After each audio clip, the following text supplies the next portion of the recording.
Welcome to the French Press Podcast. It is episode 524. And it's Tuesday, August 19, 2025. It's good to be back. Last week, I was here, actually, but I was the only one. And so we didn't record last week. Theodore, technically, he would have been on, but he had some, we didn't do it last week. You guys know that. But we're here today, and we've got a great story. Mm-hmm. Nicholas, I ended up passing out, fainting. Oh, no. While listening to a podcast. Oh, Carmen didn't hit you? No, not this time. Okay. And I'll go into a little more detail on that. But have you ever been close to passing out before? Or have you ever passed out? I have passed out one time, yes. What was your passing out story? I broke my hip in school. Oh, yeah. And I was at the doctor or the hospital. And long story short, they told me I had to walk before I can go home, pretty much. Use my show crutches. that you're capable. Yeah. And I stood up, and it was so much pain that I just passed out. And luckily, Eric was behind me, and he caught me. Brother-in-law Eric caught me and then laid me back on the bed. I don't remember that. All I remember is blacking out and then being in the bed when I wake up. Did you realize you were fainting, or what is your first memory waking up? I remember it hurting and stuff just going fuzzy. Oh, you remember that? Yeah. Okay. My experience was a little bit different. And I actually, I almost fainted one time when we were doing practicing for a choir for a Christmas or spring program for school. And the teacher, I think, saw that I was getting changing colors and told me to come down and go get some water. And I ended up feeling fine then. Mm-hmm. So I think that time it was just because of it was probably getting warm, lack of oxygen, high pressure of singing in a choir, all that sort of stuff. And then I remember one other time when this was later in life. I think I was probably in 4th or 5th grade during the school choir practice or program practice. And then I remember another time, ironically enough, this also happened at school. I was reading a book. It was some kind of Tom Clancy book. And I guess I'm just really good, or my defense for this, and also for the reason that I fainted the other week, is that I think I'm really good at imagining what I'm listening to or reading, in the case of this book that I was reading. And it was some kind of, I don't remember the details exactly, but there was some kind of a scene where someone was getting, I think, killed. So I guess we'll just say it. And it was too much for my mind at the time, and I didn't pass out, but I remember I remember feeling lightheaded, not feeling good. I never did pass out then, but this last time was a little bit different. Mm-hmm. So basically, it was while Carmen was giving me a haircut. So she had finished giving our son Eli a haircut. We were all in his bathroom. Uh-huh. He was in the tub behind me, and I was sitting on a chair, and Carmen was kind of beside and behind me, giving me a haircut. And we started listening to this podcast. And pretty quickly after I sat down, I remember, and there might have been something leading up to it where maybe I was eating that day, so it wasn't like I had been fasting, but maybe I had been. Didn't have enough water. Didn't have enough water, maybe. I do think I didn't have as much water that day, and I do remember talking about that with Carmen. But anyway, soon after I sat down, I do remember kind of seeing some stars in front of me a little bit, but didn't think that much of it. Anyway, I just was listening to the podcast, and the podcast was it was two doctors talking, and they were talking about getting a vasectomy and talking about the procedure. And at one point they were talking about, the surgery, how it happens, and not necessarily, they did mention that there can be pain, but all of a sudden I just started not feeling good. Is the best way I would describe like it. stomach wise, or like you felt like throwing up? Not even really that much. And Carmen told me, "Hey, just put your head down." So so you were like starting to like just like feel like kind of lightheaded. I wouldn't even really have said it was lightheaded. I just didn't. It just like something just didn't feel right. Mm-hmm. And so she said, "Hey, put your head down in your lap." So I like turned the chair. It was on a swivel chair. So I turned the chair over, put my head down for a little bit, and breathe. And she's a nurse. Yeah. So she knows what to do. Yeah. She's seen this probably several times. Yep. And then I went and sat back up after, I don't know, half a minute or so, and still just didn't feel good. And from this is what I remember. I put my head down I was facing the, like the sink. Uh-huh. So I put my head down on the sink and just laid there for a little bit. And the next thing I know, she's splashing water on me. And I felt like I had just dozed off. Like I felt like I was just like waking up. I was like, why are you spritting water on me? Like I just let me sleep. I just put my head down for a second. Just, why are you splashing water on me? And they said, you fainted. I said, what? No, I didn't. No, I didn't. And then she said that, I guess I kind of, this is the part I don't remember. She said I kind of like, after I put my head down on the sink, I kind of like brought my head up and again said, I do not feel good. And then fainted. And thankfully she was there because she kind of like held Caught me. you. She kind of caught me. Oh my. And Eli said, holding daddy from the tub. I would have been freaked out if she would have fainted. Yeah, same. But she said she kind of knew what to expect and what it was looking like, what it looks like. And after I came to, then soon after that, I had the weirdest sensation. My belly just started it felt like I was in a life jacket that was like vibrating. Like I felt, you know how sometimes like your arm falls asleep or something? Oh, I hate that feeling. But this was more like intense, like a strong like vibration. Like you're sitting on something that vibrates. And just like my entire like chest, like it was just like, there's these thing that you can stand on and it like shakes your whole body for weight loss. It was kind of like that. Yeah, like that, but very much in my chest and in my arms too. Were you shaking actually? No. Just like you felt like it? I just felt like it, yeah. Oh, that's hilarious. And then she said, like, relax your hands. So I looked at my hands, and they were like this here for the camera. They were like this here, and I could not just relax them. They were like rigid, and it took effort.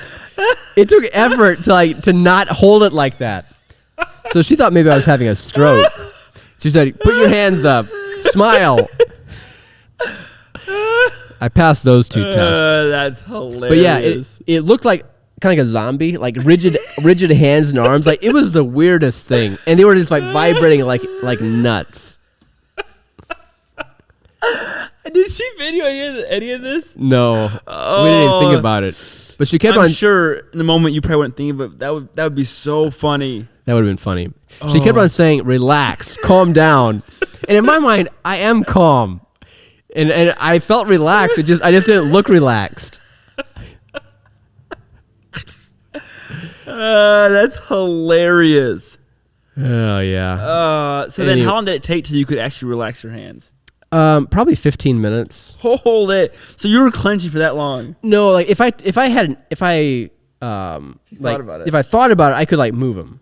Okay. It was just like when I wasn't thinking about it, like instead of just like naturally just like resting there, they were just like this here. That is so funny. Is that why your stomach was like, it felt like it was vibrating? It was probably so much, it was so tensed up. I don't know. Carmen said that maybe like when you, like the blood might have gone to my vital organs. And so I guess like my skin is not a vital organ on my belly. And all the skin just disappeared of it, or what? No, it slowly went away. That's funny. Slowly got better, slowly went away. Oh, that's so funny. And later that evening, I went on a walk and felt fine. I haven't finished the podcast, and I don't think I'm going to. Yeah. So how long were you actually out? She said for about a minute. So, okay, I've heard that if you're out for like more than like 30 seconds, it can be brain damage. Probably. So was she she concerned at all? Well, she was worried about the stroke, which probably could lead to brain damage. But after I could smile and move my hands up, then she wasn't too worried about that. And it may not have been a minute, but she said it seemed like a minute. She said it. I mean, it was more than 10 seconds. It was long. Yeah, I mean, and she was holding you the whole time, or did she lay you down then? But I was sitting on a chair, so I just slumped over into her. But then did she hold you the whole time? I guess. Hold it, and she's pregnant. Yeah, she's pregnant. Yeah. Hold it. She had the whole family on her shoulders that day. She did. Besides Eli, but yeah. He bath. An update on the baby. I think the last time we recorded, or the time before, I had mentioned that the baby was breech. Mm-hmm.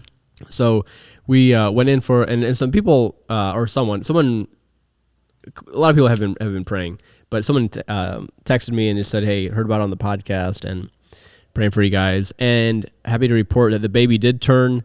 We went into the hospital to do a procedure where they flipped the baby, and it was successful. Mm-hmm. So baby is head down, and so now we're just sitting tight and waiting for the new baby to arrive. Yeah, Cassie was telling me about that, and that they pretty much just push the baby down, on the just on their stomach, right? Yeah, it looks. I watched and recorded the thing. I probably won't show the video, but I was surprised how hard they pushed. How hard they pushed. It kind of looked like he was just her belly was in a blender. He was always the doctor was the pushing blender. it. He was the blender that was just pushing it around. Did it hurt? Did she say it hurt? I mean, she said that not terribly, but there were times that it did.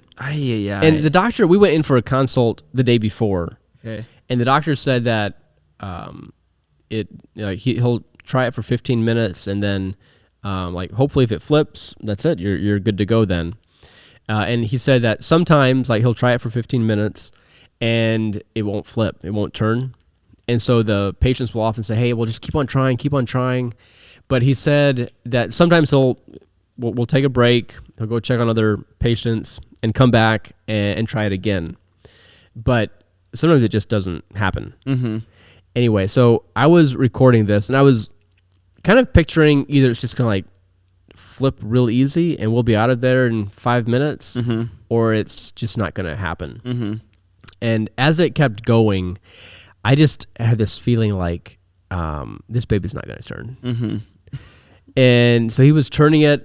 He was trying to turn it the one way, turning it. But he said every time he'd get close to having it to turn, he could feel its head, and that would just slip underneath his hand and stay upright.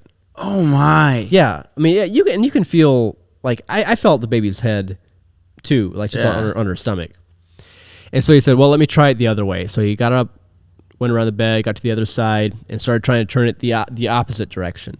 And pop, kept trying, and at this point it was about 15 minutes. Oh wow! When he went to the other side, and so I was just sure that it's not going to work. Yeah. So I kept on turning, and all of a sudden I didn't even really realize when it happened, but he all of a sudden said, "Hey, okay, got it turned." Oh, did Carmen feel it turn? Yeah. So she could feel pretty much everything going on. Yeah. Wow. So, and then as we were leaving the hospital, it turned again. Well, she could kind of feel it. Trying to turn? No. It felt very different when it was head down versus when it was feet down. Oh. But we were driving, and we both just kind of feel like it's going to turn back. Because that does happen. The doctor told us of a time when a patient turned it, went home, and the baby flipped the other way. So it came back a couple days later, flipped it again, sent her home, and again, I think it was 3 times that he. So you can do this often. You can, yeah. Oh, that's a one-time deal. If it flips, you're done then. No. Okay. But that lady in particular, I think he said, did end up going having a C-section. That baby did not want to come out. Did not know. Not that way. It's too comfortable. I guess so. But yeah, thankfully the baby is still head down, so we're thankful and grateful for that, and thankful, for everyone who was praying and thinking about us. Wow. So she's due end of August, right? Yeah. So it could happen any day. Yeah, I mean, it could have happened beginning of August. As far as she she's technically like it's now like in the period where it's actually like fine. Yeah, it's due. The baby is due the end of August, Mhm. but it could have come a week and a half ago, and it could come, middle of September. Yep. So now we're just in a waiting game, Yep. and she's actually more comfortable now that the baby has turned. Oh. And her stomach, it used to look sometimes. Usually, a pregnant woman's belly is just kind of like Basketball. well, like it looks very round. Yeah. But hers was not. It was like when the baby, oblong. well, it would just sometimes like bulge out in a different area Oh yeah. Mm-hmm. because the baby's head is probably trying to stand up, trying to Sounds painful. just trying to stretch. Yep.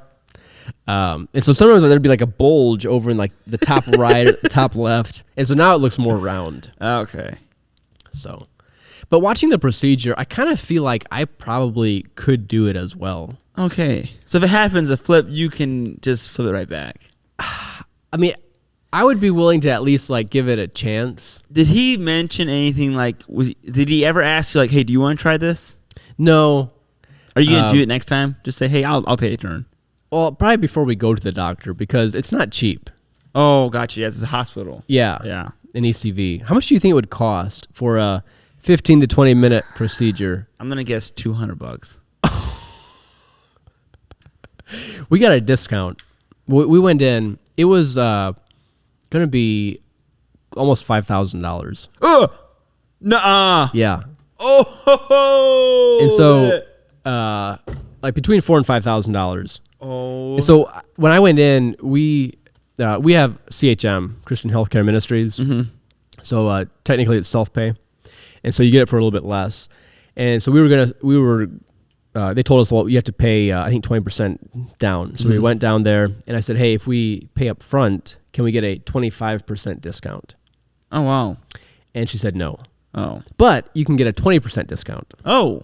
So I don't know, maybe I should, and she sounded like it was pretty standard. Like, I don't know if she would have offered it if I would have said we want to pay for the whole thing up front. Oh, gotcha. And maybe I should have asked for 40% discount. I don't know.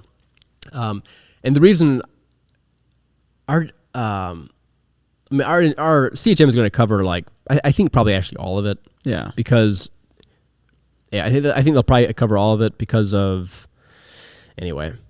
But so that is but I had heard that if you do offer to pay up front that you can often get a discount. Mm-hmm. So Yeah. and people out there probably listeners out there you probably know that.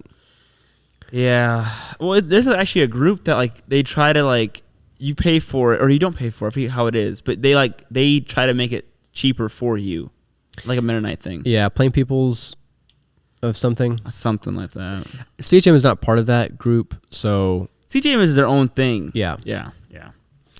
Anyway, so that's what's been happening the last few weeks from my life. Fainting to flipping babies. Yeah. Oh, and I guess somewhere in between all of that, we had our GTD workshop. Oh yeah, I forgot about that. So I'd mentioned GTD, getting things done, that methodology. I had the second workshop was last Tuesday. Yep. Actually. And Nicholas was there, recorded it, have a video. So if anyone's interested, probably, yeah, just if you know my number, you can text me. But if you don't, you can go to touchdowntech.com and we'll send you a link to that. You can watch. The video is going to be free, and the blueprint for the dashboard is going to be free as well. And basically, it is a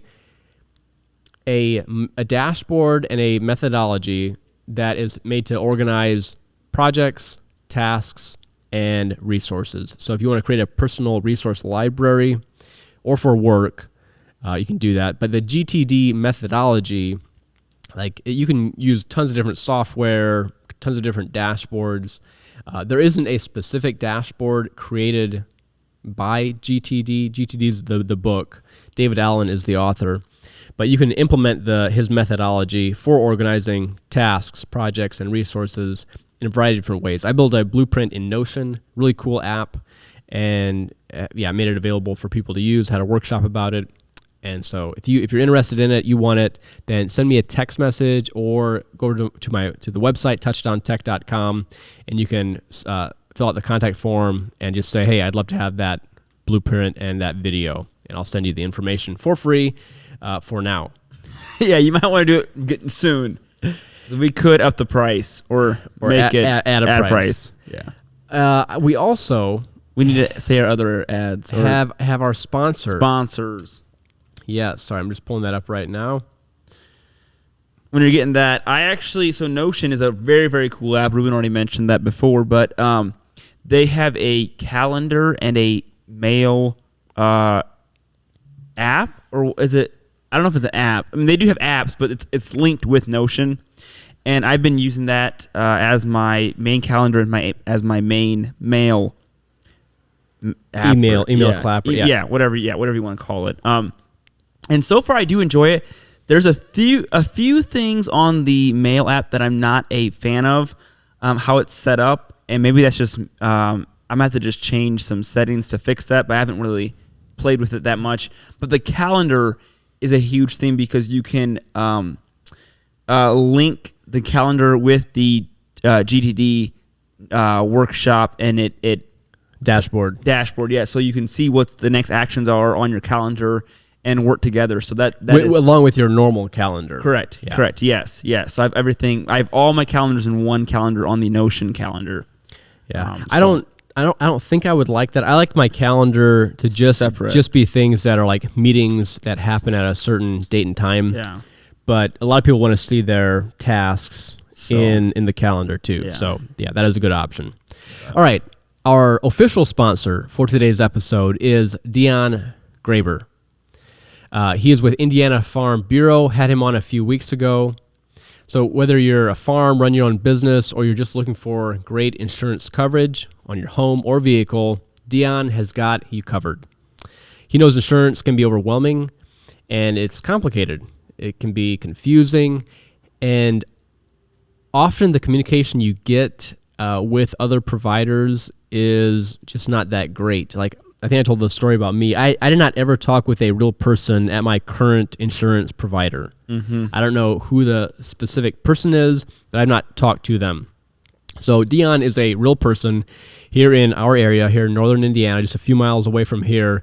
So he will bridge that gap. If you want someone that you can talk to, ask questions, get answers from, he can do that for you. Answer questions and tell you, give you advice if you have questions about things. So working with Dion at Farm Bureau, Indiana Farm Bureau, couldn't be easier. You can call him or you can email him. His phone number is 574-248-5507. You can also text him if you want to.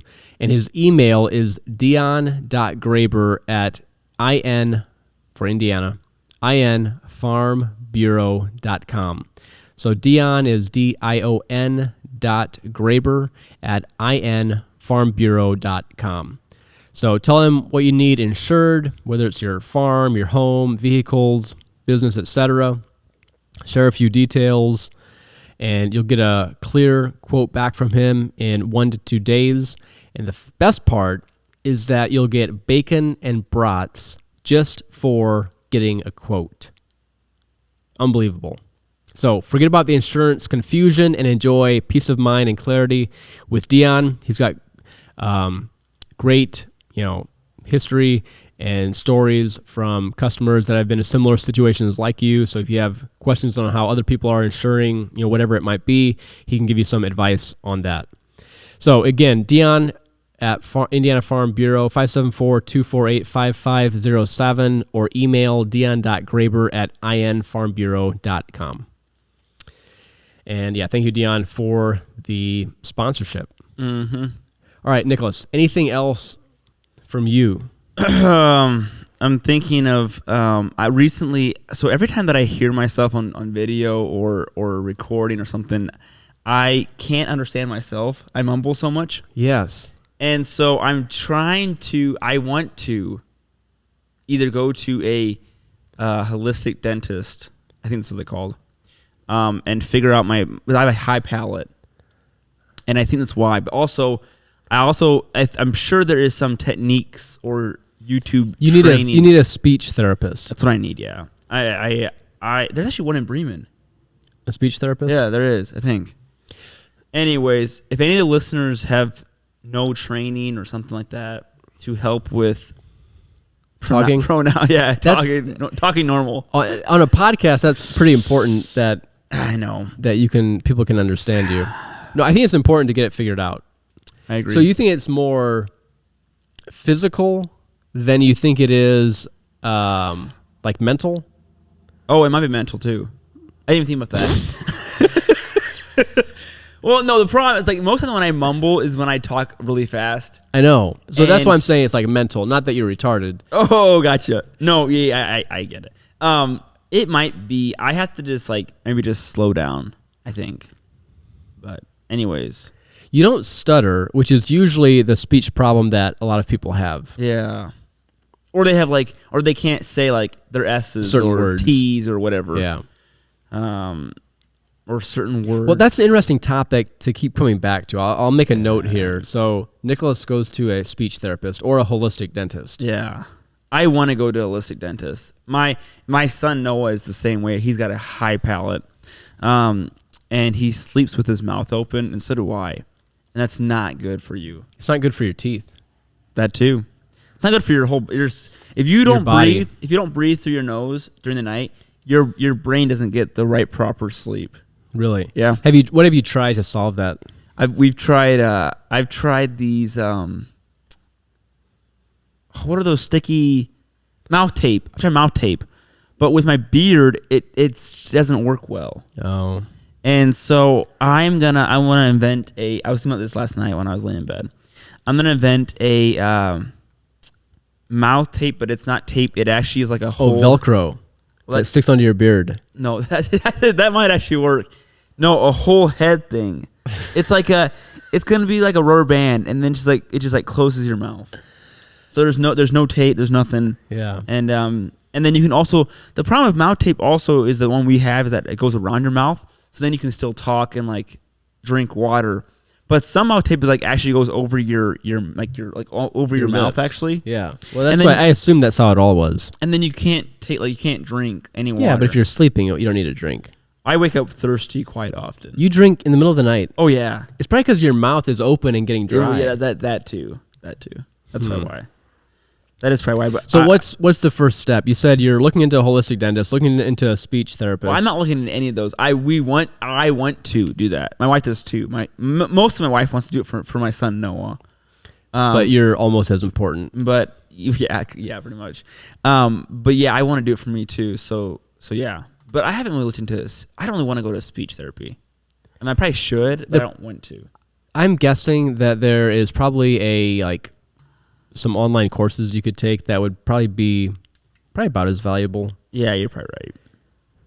I guess it would be interesting. Yeah, has anyone taken, especially as an adult, has anyone taken speech therapy?